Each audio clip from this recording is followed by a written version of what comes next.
Love is a tough game. It's a tougher business. What made you want to pivot into this industry? The metrics that we use to make that decision, that's the part that I had a problem with, right? Sort of height, complexion, astrological alignment. And within that diverse landscape, you have, again, the backdrop of community, religion, socioeconomics, personal, individual, ambition, and then family dynamics. So there's layers and layers of complexity that you have to navigate. People head on over to the website, sirfcoffee.com. Sirf means just in Hindi. So ultimately it is just coffee. So each member of Sirf Coffee has spoken to us so we can validate intent. What does love mean to you? It's not just about you.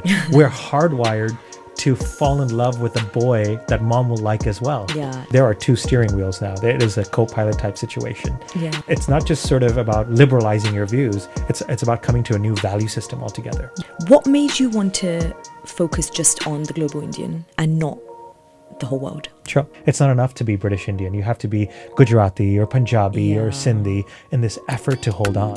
For me, my mindset is... Welcome back to The Mindset. I'm Dr. Veena, and today I'm joined by a very charismatic and innovative individual. He's had over 15 years' experience as an international banker in 7 different countries. He's worked for over 3 years as a strategic policy advisor within the UK government. And as of 2022, he then pivoted into becoming a full-time entrepreneur and has been instrumental in revolutionising offline dating. And we're going to learn what that is, for global Indians through a platform that stands out amidst the digital noise. Very pleased to welcome the individual that is Mr. Sunil Hiranandani, founder of Sirf Coffee, a bespoke dating service for global India. Welcome. Thank you very much. That's quite a handful. Thanks for having me and making me sound very intelligent. No, but that was actually incredible. That's what you've done. So what a journey. Thank you. Thank you. How are you today? I'm well, thank you. Yeah, thank you so much for your time. No worries. It's a pleasure to be here. First question, Sunil, what is offline dating?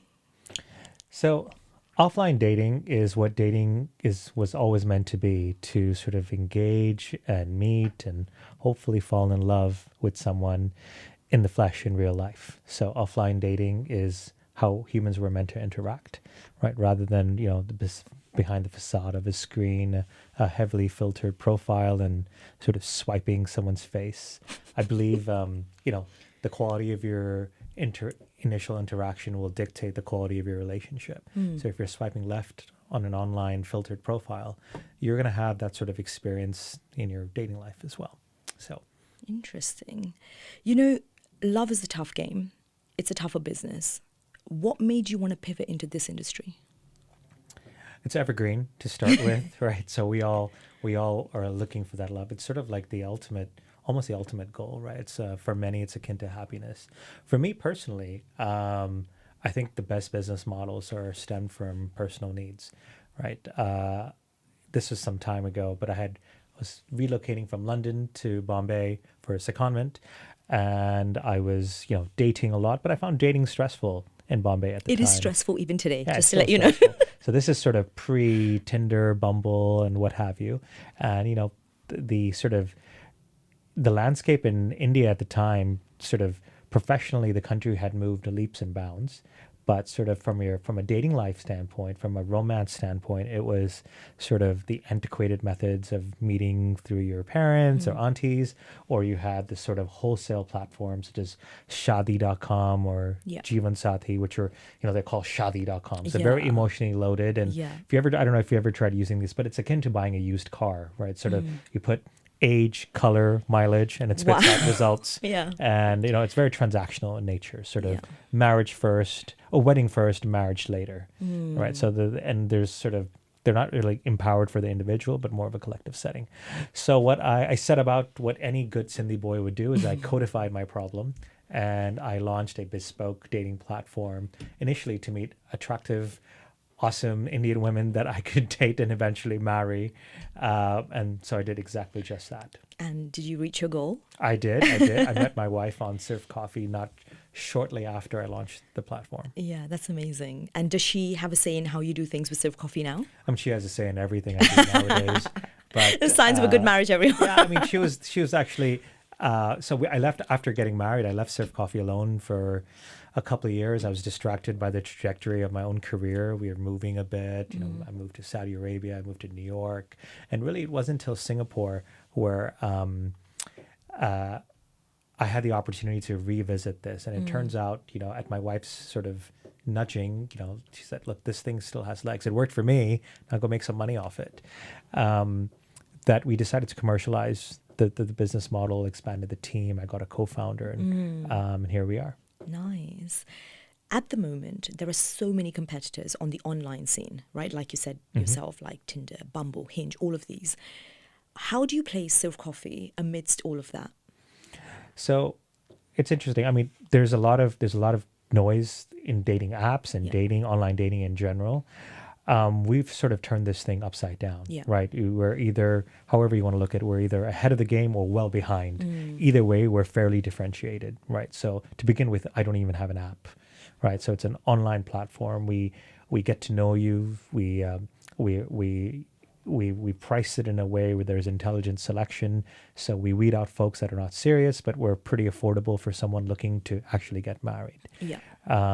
We interview everyone, whether it's in person or online. So each member of Sirf Coffee has spoken to us so we can validate intent. They are who they say they are. And actually we get to know them. So we're sort of your online BFF, if you will, setting you up on cool dates. I mean, I can testify doing that initial form, because I was on the website, doing the initial form of where I guess your team's trying to get to know the candidate. Yeah. It was so detailed, like all pages were so detailed at the end of it. It had me questioning my own life and goals because it had things about how much of a homebody are you? How much of a homebody do you want your partner to be? What kind of future do you see yourself having? And I feel like a lot of these deeper questions, even if not used on this platform, are things that we should really think about when you're looking or trying to find that partner, isn't it? Yeah, and absolutely. I mean, the whole premise of matchmaking, that's sound, right? So if you think about arranged marriage, the arranged part of the equation actually makes a lot of sense. Someone who knows you intimately, who knows you well, is making an educated guesstimate of who you should get married to. So that part's great, but it's the marriage part that's sort of someone else deciding for you. And particularly in the Indian community, or I guess this applies to this wider South Asian community, the metrics that we use to make that decision, that's the part that I had a problem with, right? Sort of height, complexion, astrological alignment. I mean, you're a doctor by day, and, for the longest time, folks who were in the medical field only got matched to other people in the medical field because apparently you won't have any problems and you'll have a fantastic life.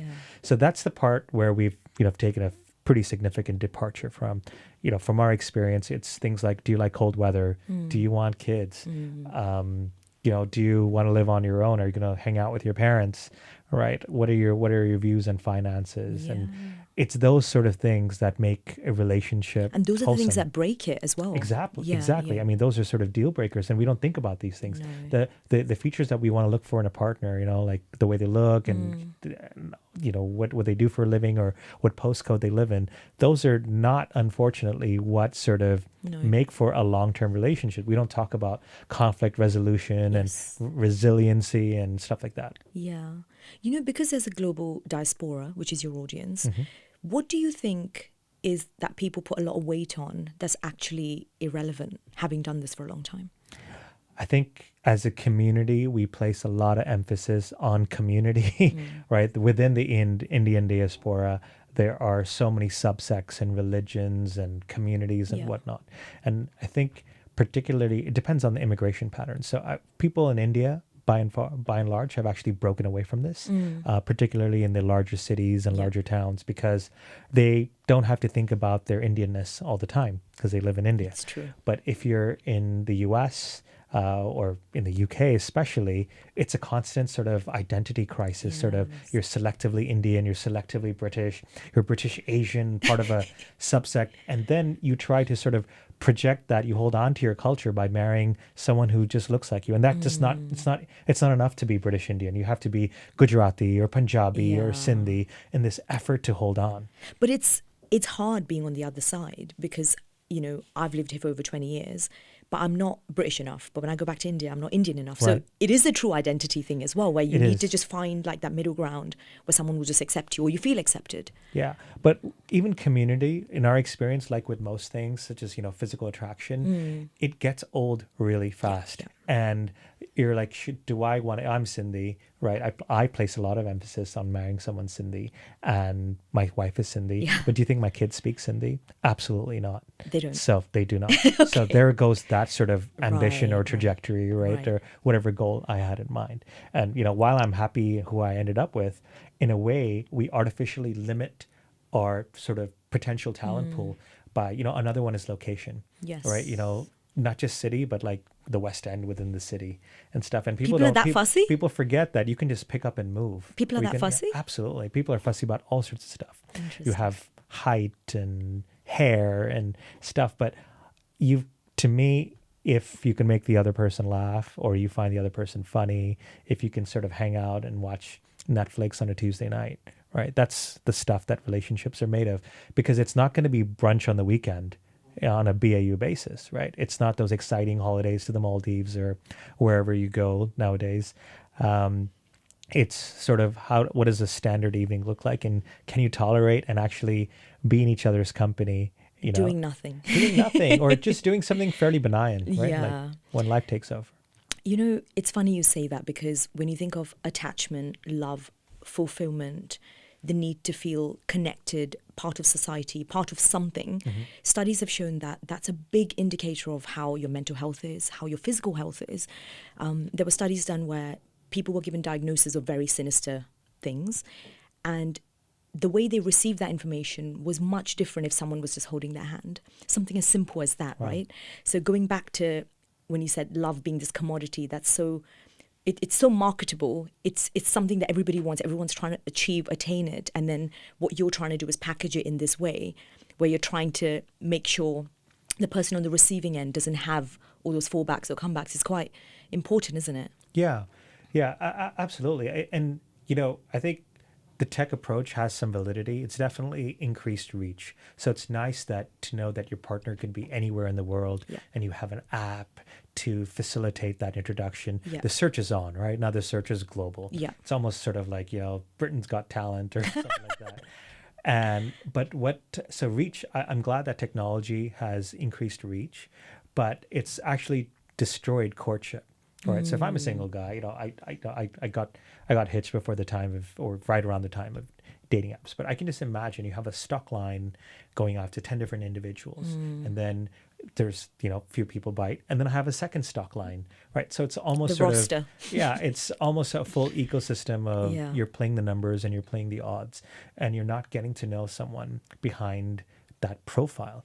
And that's the biggest tragedy of all, because your best avatar, the best version of a person, of you, is in real life, right? No amount of filters or no amount of sort of, intelligent wording. And now you're almost trying to SEO your love life, right? Or have the right keywords. And every guy is trying to look like a cross between a lumberjack and a barista, right? And every girl is whatever the equivalent of that is, right? We're playing to the majority, and that individuality is sort of weakened. So that's why we've obliterated that. I mean, in Sirf Coffee, we don't even trade photos.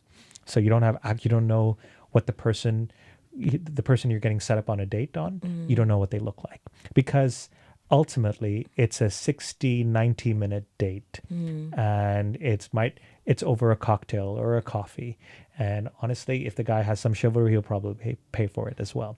So the downside to meeting someone new through a matchmaker with sort of mutual interests is very low. Yeah. But the upside is tremendous. I mean, this guy could be the guy of your dreams.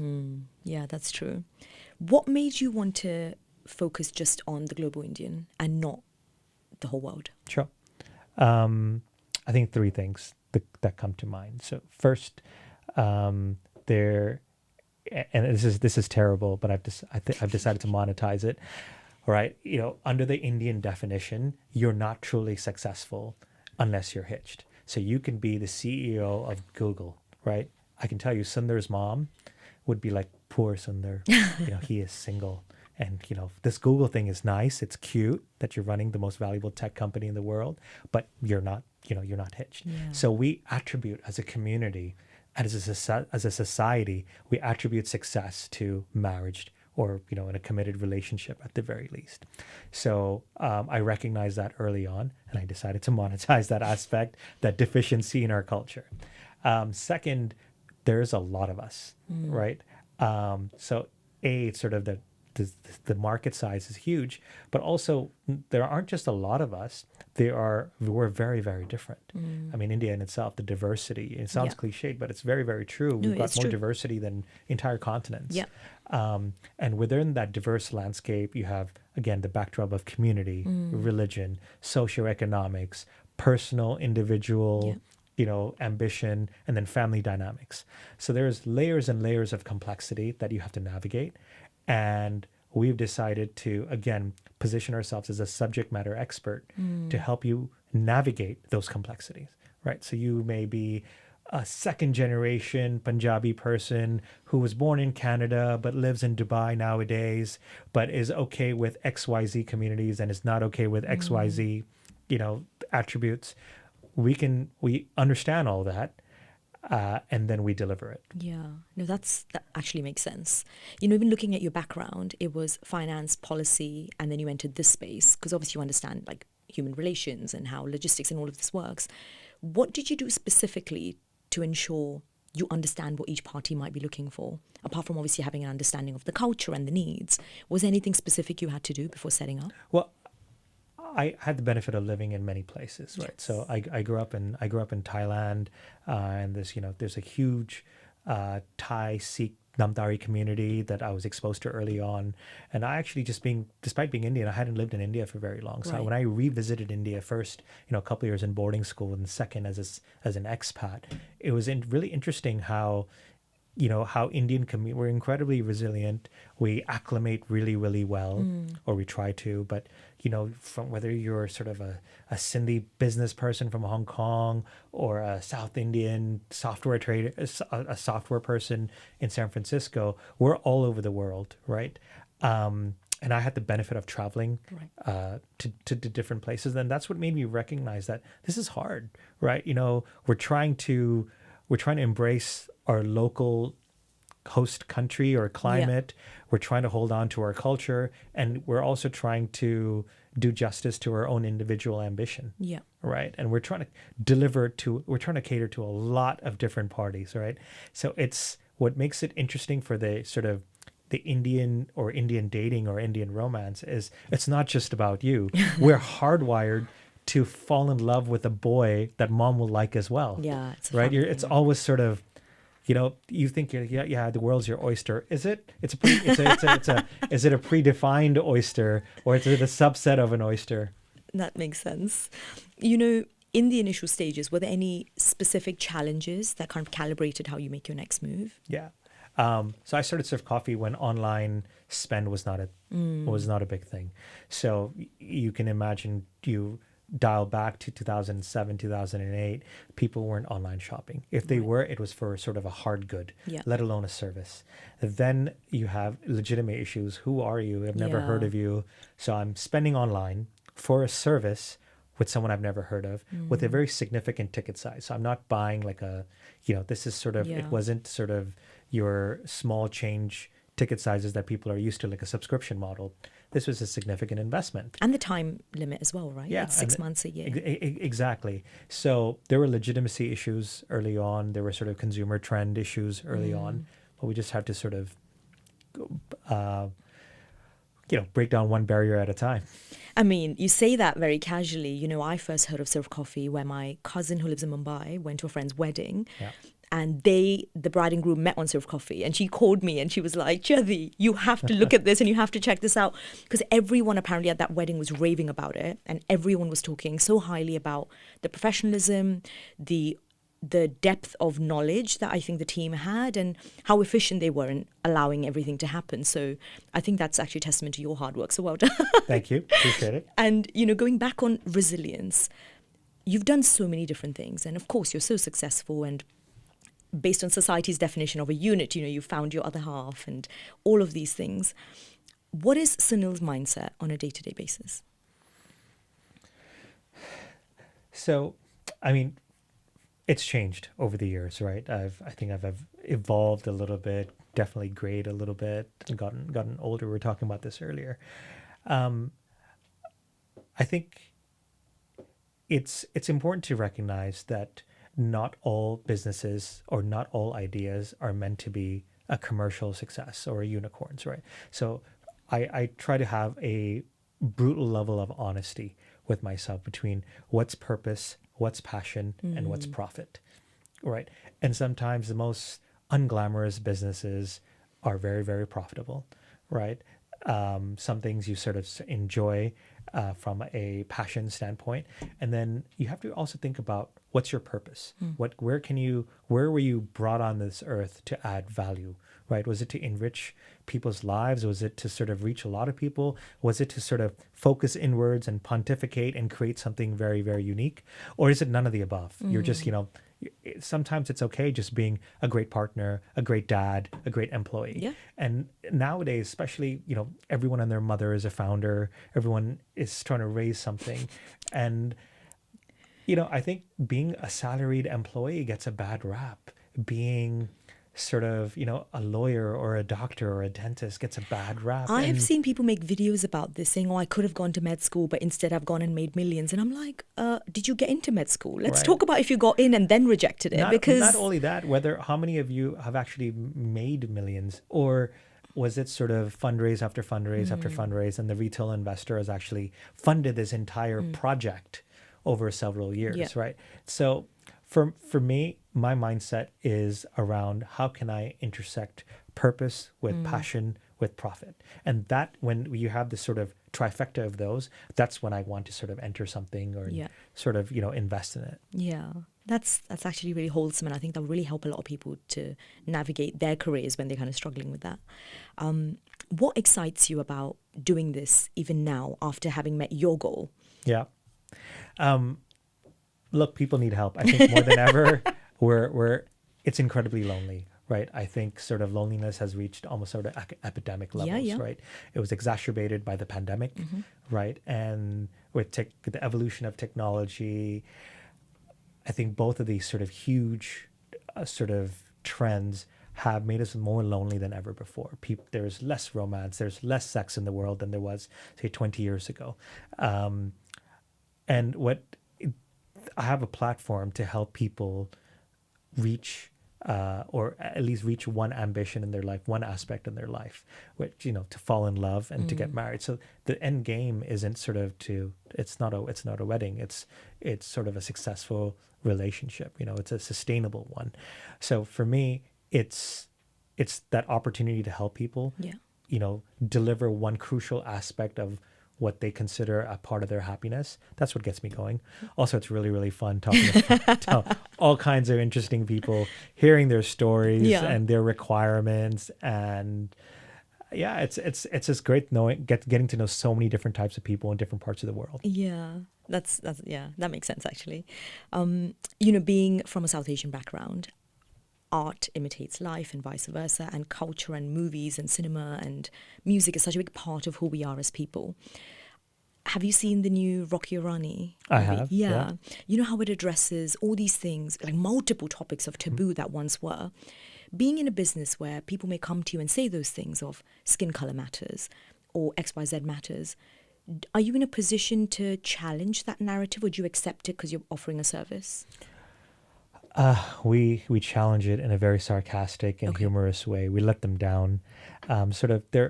We're a big society. There's a lot of people, right? And they're, by and large, it's been a conservative mindset. And some may argue that conservative mindset has yielded other positive things, resilience, solidarity, an element of loyalty maybe. But obviously there's so many deficiencies in sort of gender roles in our society and how that plays into marriage, right? Most Indian men have been told by their mothers that they're the best thing since sliced cheese, right? And then you come into marriage looking for that role for someone, someone to take care of you, and that idea of a partnership. So I think, movies like Rocky Rani, which, I've watched multiple times, my wife loves it, my kids love it. Apart from the fantastic acting, it delivers a really powerful message, right? Whether the audience, it's like I think homosexuality 10 years ago, right? Yes. I'm okay with it, but maybe not in my household, Yeah. right? So whether so is there's a do I agree with this theoretically? Sure. Yeah. A lot of people agree with this stuff theoretically, Yeah. but for me, in my house, my son, my daughter, Yeah. maybe it's too abstract. Yeah. Maybe we're not ready for this. But I think the movie was fantastic. It asks all the right questions, and I think for I'm a big Bollywood guy, right? So I know Karan Johar is behind this. I think from a developmental standpoint, from the Bollywood mentality, I mean, this is a guy that made Kabhi Khushi Kabhi Gum, right? Where Kajol is touching the feet of Amitabh Bachchan at Blue Water Mall, Yeah. right? This whole idea of like daughter-in-law and wife, and here's a dude that made a decision for 5 stakeholders in his family, and off they went. Yeah. To see that evolution Yes. as a filmmaker and as an industry was also welcoming for me. Absolutely. So I actually heard him speak at Westminster, where he was getting an award for 25 years in excellence in cinema.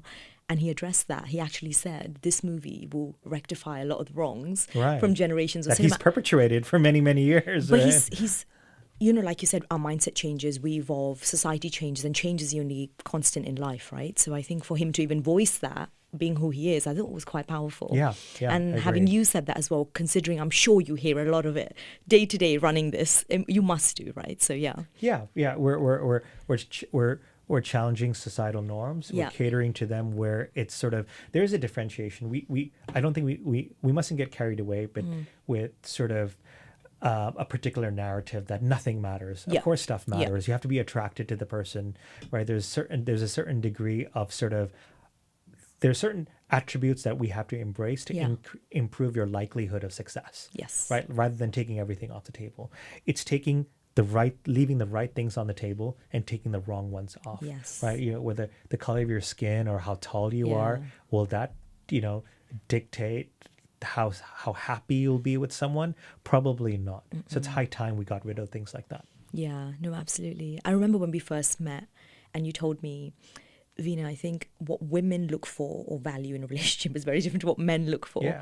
So for our audience, tell us, what according to you, in your experience of running Sirf Coffee, what things do women put value on when looking for a partner? Sure. I think for women, a lot. This is controversial. I think in our experience, right, I think ultimately most women are looking for a nice person, a nice holistic person that they can sort of be a true partner with or partner to, right? A sense of humor goes a long way. And if I can say this, some level of financial stability is actually quite desired. And I think having spoken to so many women, it's not even for themselves. There's this idea of family planning, and it's a little bit of a nest egg mentality. I think, will my unit be secure? Yeah. Right. It doesn't matter. It's not sort of, are you high income earning? It's, do you have high income potential? Yes. Right. So women definitely take a longer term view on these types of things. Right. So those are some of the things that women look for. For guys, it's, we're sort of Neanderthals and fairly, I think there's a large degree on the superficial element of it. Am I attracted to you? Yeah. Right. And am I attracted to you now, sort of thing.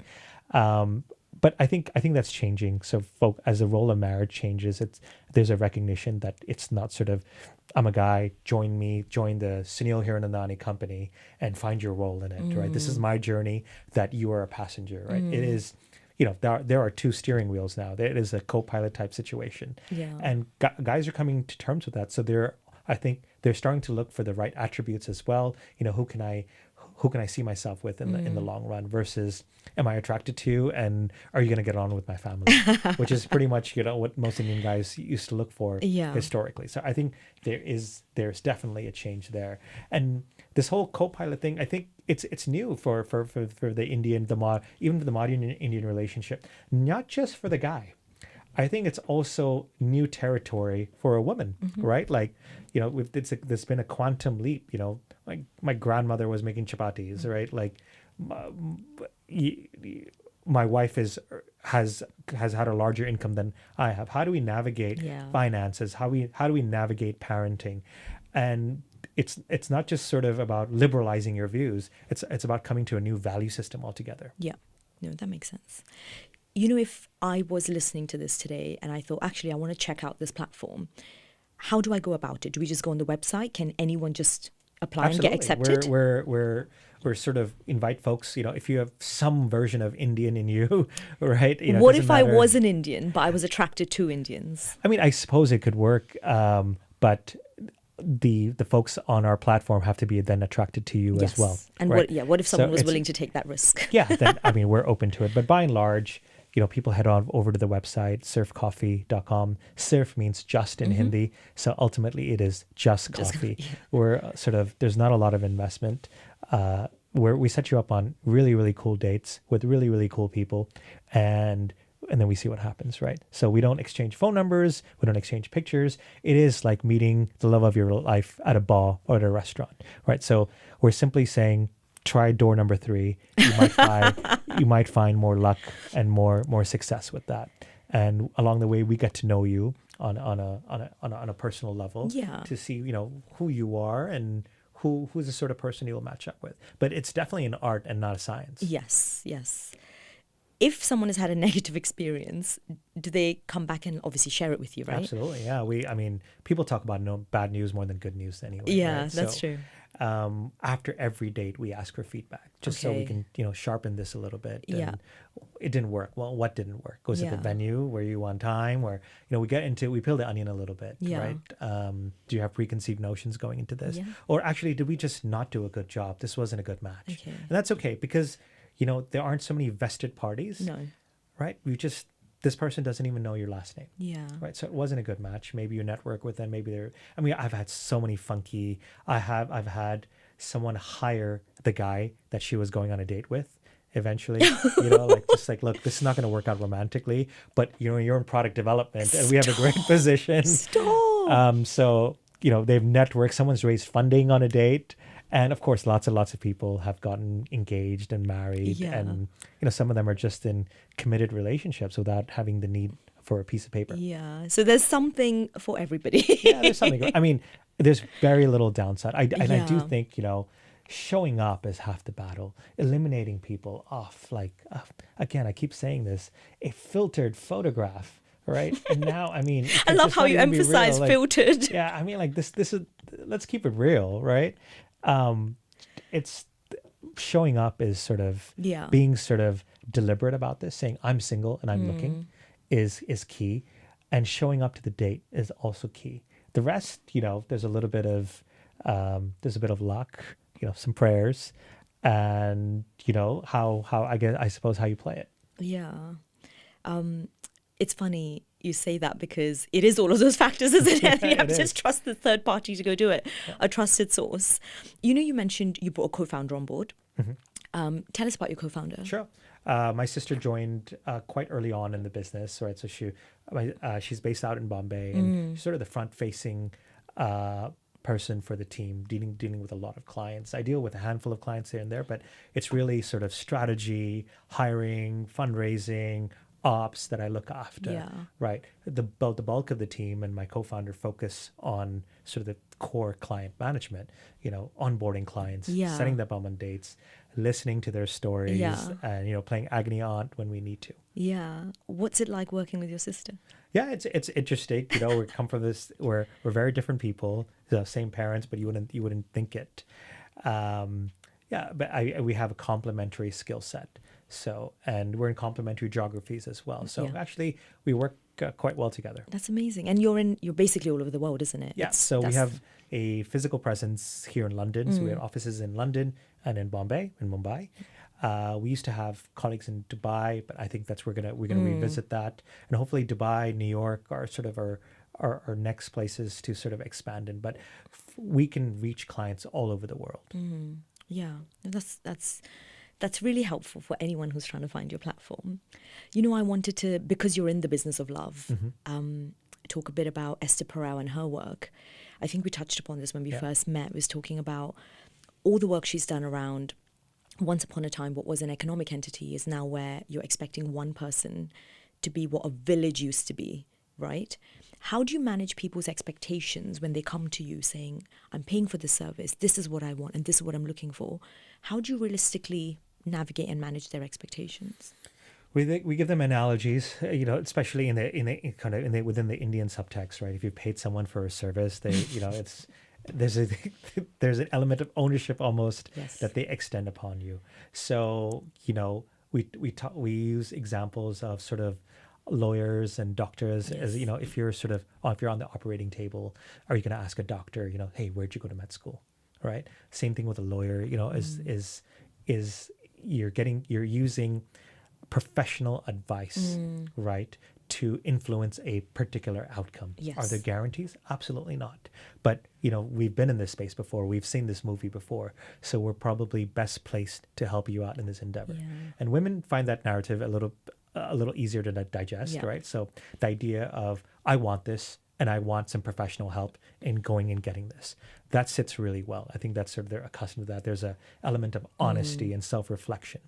Guys, they want to sort of max out their youthful exuberance, right? To the point where they're no longer attractive and they sort of miss the boat, right? So the rise to sort of attraction is gradual. So you're more interesting, you're desirable, but then the fall is very, very sudden, right? So it's important to sort of, I call it the Michael Jordan play, right? You retire when you're on top. You sort of get the best you can and sort of you peak. Yeah. And it's important to recognize, and different people peak at different ages, right? Some people do it in their 40s, but I'd like to think sort of I had everything I wanted in my 20s, and that's why I wanted to get married when I was most desirable, so if you will. And I think there's a recognition to that. Yeah. And it's interesting you say that. Do you see a shift in society moving away from marriage, especially if there's not cultural pressures and not religious kind of connotations to it? I think if you've been married before, absolutely, or you recognize that, all right, I've tried this. Yeah. I want something else. Maybe I was chasing a piece of paper. I was chasing a certain status. I think most people are still looking to get married, though, unless you've been married before, where you're looking for sort of companionship or a committed relationship. You might have kids. You might have sort of different financial circumstances where getting married may not make sense.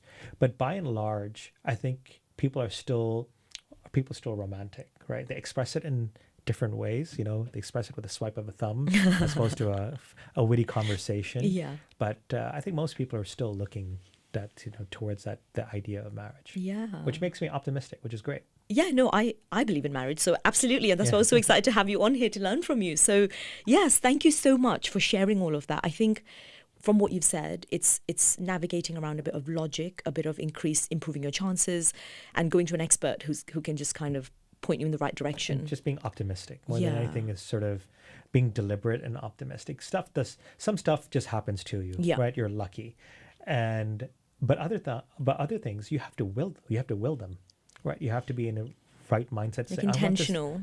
Far more intentional. Like anything, it's like getting into business school, or getting into finding a new line of work. You have to be deliberate about it, and there's incremental steps that you can take. Yeah, no, absolutely. Even when you were saying about the qualities of a partner that someone relies on, as a medic, when you have to sometimes give bad news to patients, in a moment your life could change. You could be, like you said, happy, skipping around, doing everything, and then that one consultation, you could get the worst diagnosis with really bad prognosis for your life.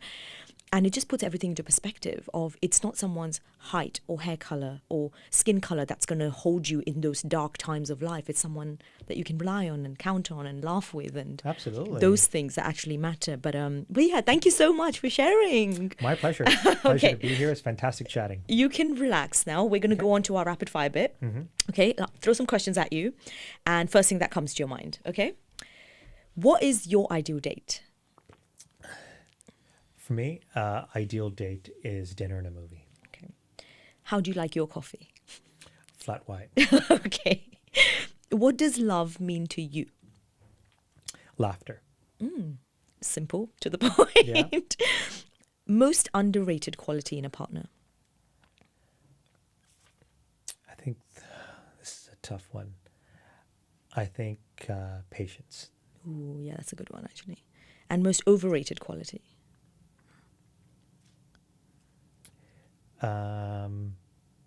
noise, like, just sort of engagement, sort of over the top engagement. Yeah, that's a good point.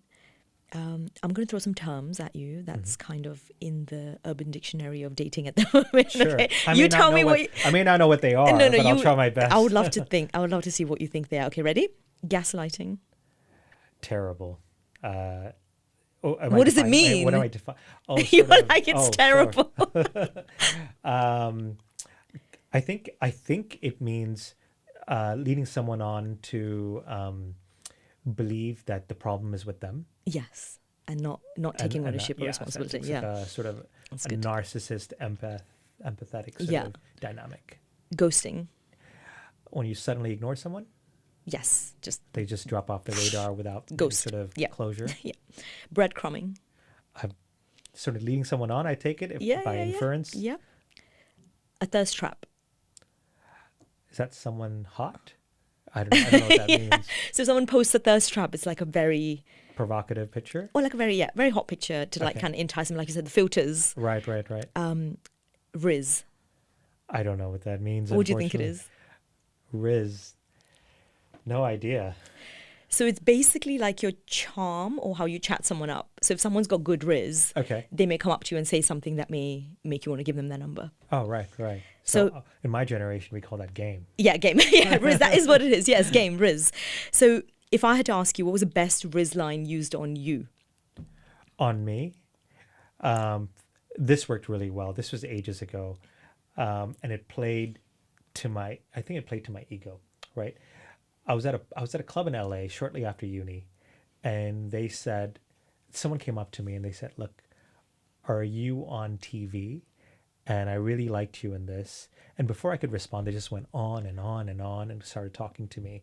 I'm playing to my ego, like that. I'm good looking enough to be on TV, or interesting enough to be on TV. That I didn't correct her, right? I'm pretty sure in hindsight that was a line, and she very well knew that I wasn't. On So she TV just or had to anything say like she that. saw you on TV. Okay. Would you ever consider expanding to an audience beyond Indians? I think so. I think there's a lot of similarities between the sort of other cultures and the Indian culture, right? The idea of like institutional sort of societal structures, right? So if you look at the Irish community, the Italian community, or the Jewish community, they have sort of very similar nuances. So absolutely it would apply. I can't claim to have a subject matter expertise within those communities, but the dynamics are still at play. Yeah, I think the basic roots, isn't it? The moral fabric of things. Okay, but perfect. Good. That was cool. That was chill. Now we have these pearls. I think I'd emailed you about them. They have different topics on them. Okay. You just pick a pearl and give us your pearl of wisdom on the topic. Is there a topic on the pearl? Yeah, I've written them. Oh, right. With my own little hands. sorry. I hope you can read my writing. Oh my goodness. Is it a heavy Do I have a one? different pearl? No, let me see. What does it say? This one says divorce. Oh my God, the irony. No, but I think that's a good one. I think It doesn't have to be Look, personal experience, yeah, but sure. obviously. so. I think if you're not in a happy marriage, right, there's never been a better time to want to get out of it or to be able to get out of it. I think, support a family, support a society, support just general resources, the physical cost of getting divorced. So I think it's a much more accessible option should you want it. Having said that, I think, couples should exercise all sorts of sort of other avenues before reaching this. So it should definitely it shouldn't be a case where a divorce is not on the table. It always should be an option. And ultimately, if you're not happy, if you're not making someone happy, and someone's not making you happy, maybe you're not meant to be together. Maybe someone else is out there for you.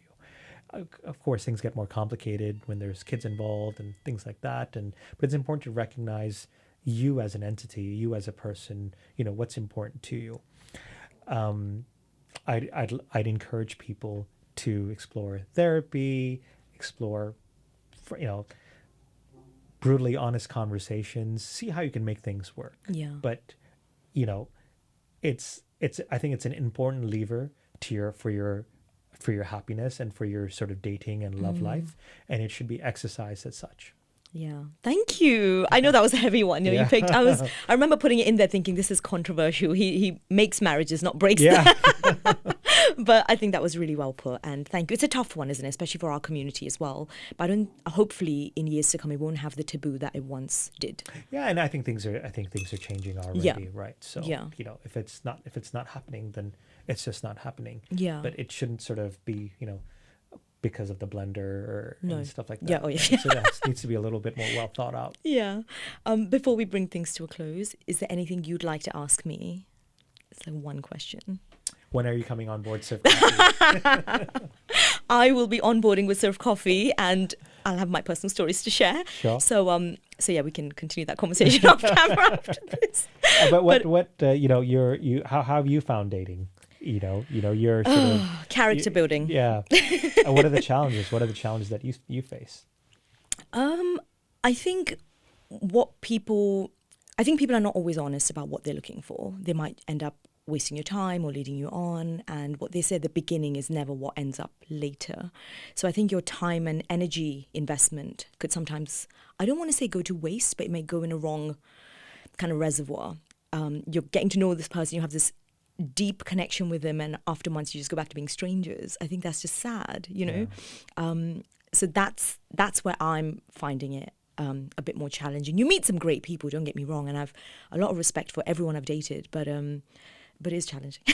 So what you're saying would be great is like a vetted process, right? Where other people recommend specific matches too. Wouldn't that be great? You know what? That sounds perfect. Thank you so much, Sunil, for your time. No, thank you for having me. It's been wonderful. It's been wonderful talking about this stuff. It keeps me on point. So Yeah. thank you for having me. Guys, if you enjoyed listening to this episode, or if you have any questions to me or to Sunil, I'll leave our contacts below and you can write to us. I'll also leave the website of where you can check out Sirf Coffee and on board with them to meet the love of your life. Thank you so much. Catch you in the next episode. Thank you.